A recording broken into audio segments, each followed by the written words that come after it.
Hello, everyone. So, today we will be talking about week 4, chapter 2, the significance of supply chain management in the hospitality industry. So, at the end of the lesson, the students must be able to understand the hotel supply chain, realize the significance of supply chain management in the hospitality industry, explain the characteristics of hotel supply chain, explain the factors affecting supply chain management in hotel.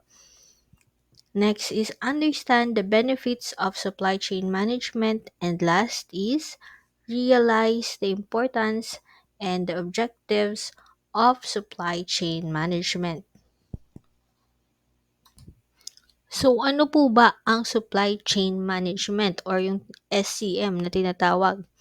Supply chain management is about ensuring a company has the right products or materials at the right time to meet the customer's needs. For hotels, this means having everything they need like food, cleaning supplies, and other essentials when they need it to provide a smooth and high quality service. Kasi 'di ba, ano po ba yung mga ginagamitan natin ng supply chain sa hotel? Number one, yung mga raw materials natin para sa kitchen, 'pag magluluto ang mga taga-kitchen natin.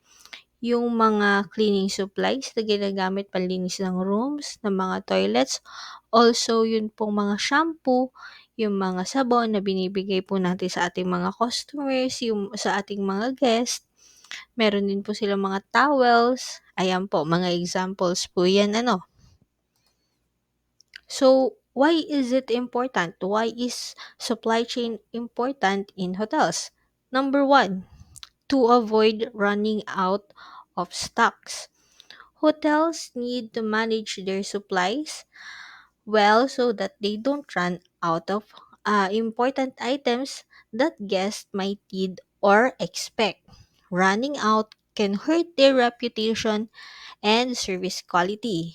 Imagine po, nag-check-in ka sa hotel tapos walang shampoo, walang sabon, wala silang maibigay na tubig, especially yung mga bottled waters, nakaka-disappoint po and magkakaroon ng bad reputation si hotel. Another thing, kapag maayos po ang supply chain ni hotel, tumutulong siya in cost management. Ano po? It helps hotel keep their costs low while still offering high quality service. This is crucial because hotels, like many businesses, are always looking to cut unnecessary expenses. Kasi, 'di ba na-explain ko sa inyo dati yung about efficiency, always cutting expenses. Ano po? Providing the best service or product while using the least amount of resources. Another one, and most importantly, supply chain management helps in keeping them competitive. It gives them a competitive advantage. So, efficient supply chain management can give hotels an edge over competitors by improving their service quality and reducing cost. Ano naman po ang characteristics of a hotel supply chain management? Unang-una po is the perishability. Kasi po, yung ibang products sa hotels, they are perishable. For example, yung mga food na ino-offer po sa loob ng hotel, hindi po sila pwedeng i-warehouse tulad nung naituro ko sa inyo nung nakaraan sa mga usual businesses. May mga bagay po sa hotel na hindi po pwede siyang store or i-warehouse dahil nga po siya ay perishable. Next, we have the service interaction. Sabi po dito, yun daw pong supply chain is or malaki ang interaction niya with the service. Kasi po, for example, tulad nga nung sabi ko kanina, kapag pangit yung supply chain mo, papangit din yung service ni hotel. Kapag kulang-kulang ang mga supplies mo, pangit ang magiging service.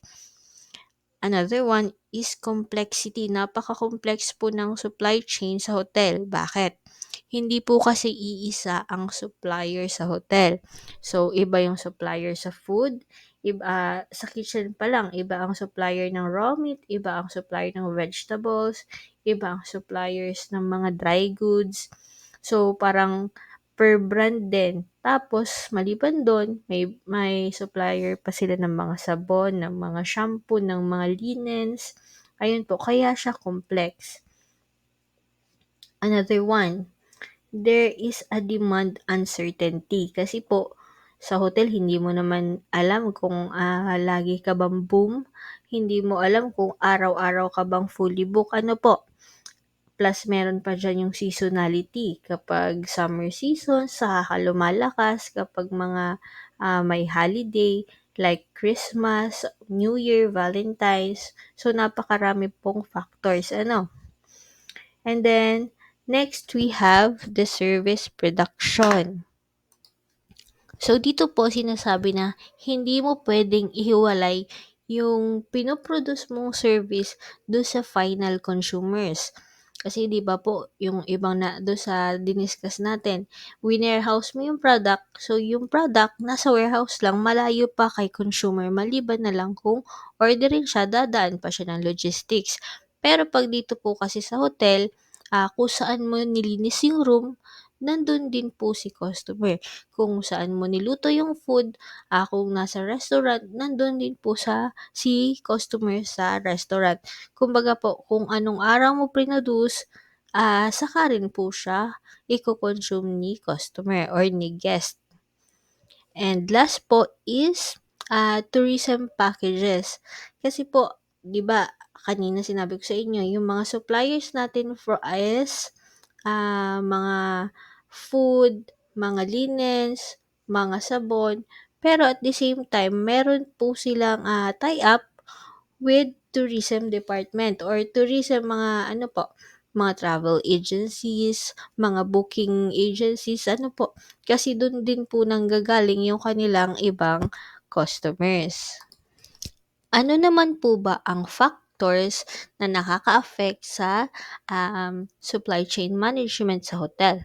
Number one is the high capital cost. Hotels invest heavily in their facilities kasi po, mahal nga naman magpagawa ng hotel and may have lower operational cost. Another one, we have the customer focus. Hotels prioritize customer satisfaction, sometimes at the expense of optimizing their supply chain management. Kasi, syempre kapag si hotel po, gusto nila laging happy si customer, minsan medyo napaparami tayo ng orders kahit na hindi naman ganun karami yung kailangan kasi kailangan po kung ano ang gusto ni customer na andyan agad. Minsan sumosobra-sobra pa sila ng bigay kasi po sa hotel, napaka-importante po ng mga guest or ng mga customer. Napaka-importante ng kanilang mga feedbacks. And last one is the management styles. Different hotel management styles like franchise versus owned companies can impact how they handle supply chain management. Usually po kasi kapag ikaw ay owned hotels, yan po is meron po silang sariling tinatawag nating supply chain management. Ano po, meron na silang mga contact sa suppliers, iisa lang yung ginagamit nilang system kahit alin pong branch ng kanilang hotel. Unlike po kapag ikaw ay franchise, minsan nagde-decide sila na ang suppliers nila is iba-iba. So, ano po kasi kapag mga owned hotels usually, yung lahat ng kailangan nila nasa system lang. Isang supplier lang ang magpo-provide para sa kanila. Yung mga ano po nila, logistics po nila ang namamahala na do'n. Pero naman po kapag mga franchise, may ano po sila, karapatan silang magdesisyon na, "Ay gusto ko yung mga prutas ko manggaling sa farm. Ay yung mga ano ko, yung mga meat ko nanggaling sa ganito." So, minsan po nakakaapekto rin talaga yung management styles. Ano po? Ano naman po ang benefit ng supply chain management? Bakit kailangan maayos ang supply chain management natin sa hotels? Number one is cost reduction. Efficient supply chain management helps hotels reduce cost by avoiding wastages and ensuring timely delivery of supplies. So, kung sakto lang po yung dinadala sa atin ng mga supply, hindi tayo masyadong magkakaroon ng wastages, hindi tayo mapapanisan. At saka, pag po lagi tayong may schedule, madali na pong tansyahin. And lagi pong every time na mahihingi si customer, maiibigay natin siya. Ano po? Next po is better supplier relationship. Kapag po kasi meron na tayong sistemang sinusunod, nagkakaroon na po tayo ng relationship, nabibuild yung relationship natin. Ano po? Building strong relationships with suppliers lead to better deals and more reliable service. Kapag po sabihin na nating matagal ka na dun sa supplier mong yun, pwede ka nilang bigyan ng discounts o kaya naman pag nagkakaroon ng problema, madali mo silang makakausap. Ano po? And kapag nagkaroon ng problema, since meron kayong ginagamit na system, madali po siyang i-trace. And most of all, kapag maganda ang supply chain management, there will be better customer service. When the supply chain management is well managed, hotels can consistently offer high quality service for their guests. Ano naman po ang objective ni supply chain management? Of course, number one, gusto nilang magkaroon ng strategic advantage compared sa kanilang mga competitors. Magkaroon din po ng maayos na cost control, enhance outsourcing. Outsourcing po is ito yung tinatawag natin kapag kumukuha tayo ng service mula sa labas. Ano po? Globalization para marating po natin or makarating si product natin or si brand natin in the global market. Para po magkaroon tayo ng inventory management, ma-monitor po natin kung may stocks pa ba tayo or nauubusan na tayo. Magkaroon din po ng on-time delivery kasi nga po meron kang schedule. And most of all is customer service. So hanggang dyan lang muna po ang ating topic for this week. Magkakaroon po tayo ng activity. So, i-chat ko na lang po sa inyo kung kailan. And thank you and see you.